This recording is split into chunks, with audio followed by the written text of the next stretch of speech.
What happens when Hollywood royalty meets morning television reality? What unfolds when a former actress turned duchess faces questions she doesn't want to answer? You won't believe what transpired last night when Meghan Markle sat across from Michael Strahan on Good Morning America, in what started as a promotional appearance but quickly descended into television chaos that left viewers stunned and the studio in complete silence.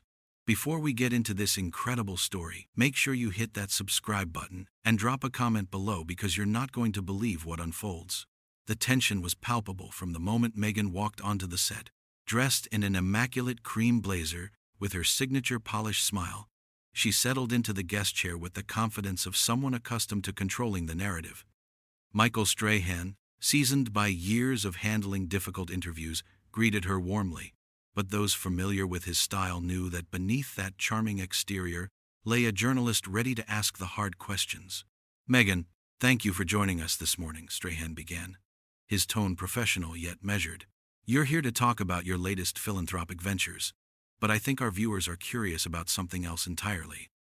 There have been persistent reports about your relationship with your father, Thomas Markle.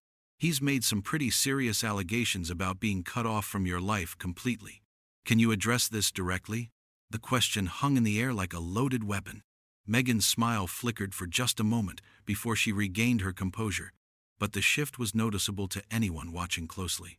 Her shoulders tensed almost imperceptibly as she leaned forward slightly. "Michael, I came here today to discuss the important work we're doing with our foundation," she replied, her voice maintaining its carefully modulated tone.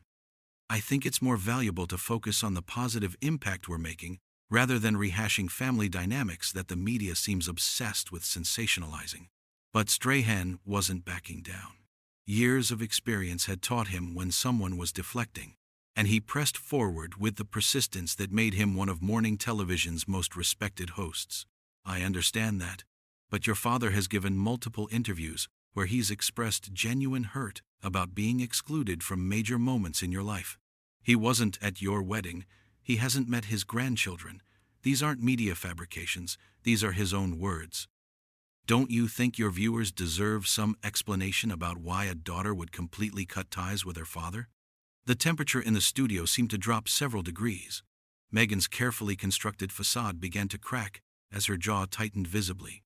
She shifted in her chair, crossing her legs with a sharp movement that spoke volumes about her growing discomfort.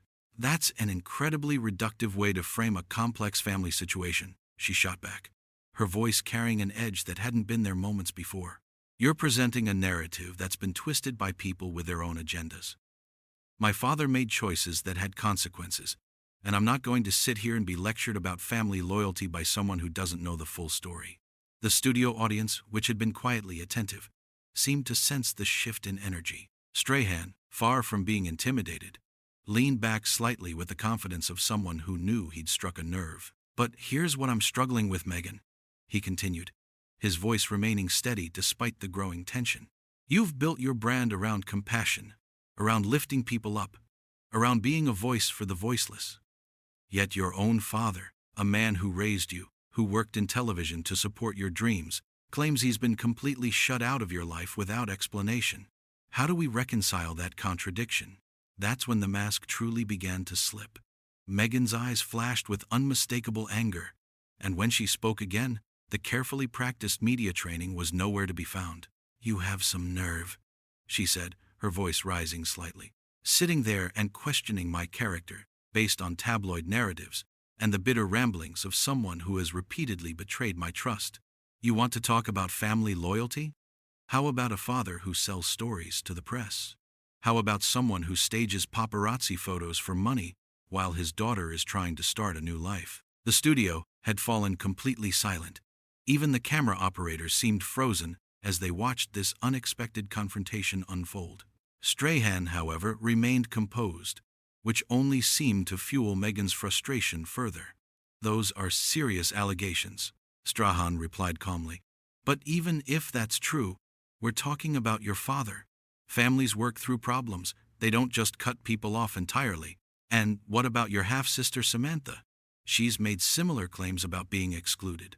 Are we supposed to believe that everyone in your family except you is the problem?" The question hit like a lightning bolt. Meghan's face flushed with anger as she gripped the arms of her chair. Her voice, when it came, was barely controlled fury wrapped in a veneer of royal composure. This is exactly the kind of toxic journalism that drove me and my husband out of one country. And now you're trying to do it here, she snapped. You're sitting there acting like some moral authority, judging my personal relationships based on gossip and hearsay. Where were these questions about family unity when I was being subjected to racist coverage in the British press? Where was this concern for family healing when I was struggling with my mental health? But Strahan wasn't finished. With the skill of a seasoned interviewer who sensed vulnerability, he pressed on. I hear you, and those were legitimate struggles that deserve sympathy. But here's what's confusing viewers. You've had no problem speaking publicly about the royal family's alleged failings, about private conversations with family members, about feeling unsupported. Yet when it comes to your own family, you want complete privacy. Don't you see how that looks inconsistent? The question landed with devastating precision. Meghan's composure finally shattered completely as she stood up abruptly, her chair rolling back several inches from the force of her movement. This is unconscionable, she declared, her voice shaking with rage. I came here in good faith to discuss charitable work, and you've ambushed me with a character assassination disguised as journalism. You're no better than the tabloid vultures I've been fighting against for years. Strahan remained seated, his expression serious but not unkind. Meghan, these are fair questions that millions of people are asking. If you can't address them honestly, that speaks volumes in itself. That proved to be the final straw. Meghan began removing her microphone with sharp, angry movements as she spoke through gritted teeth. I don't have to justify my personal relationships to you or anyone else.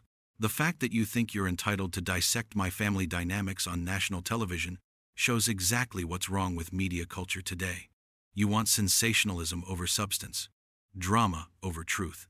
The production team scrambled as Meghan continued her tirade while disconnecting herself from the audio equipment.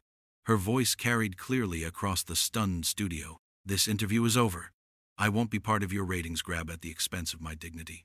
And, with those final words, Meghan Markle strode off the Good Morning America set, leaving Michael Strahan sitting alone as cameras continued rolling and a studio full of people tried to process what they had just witnessed.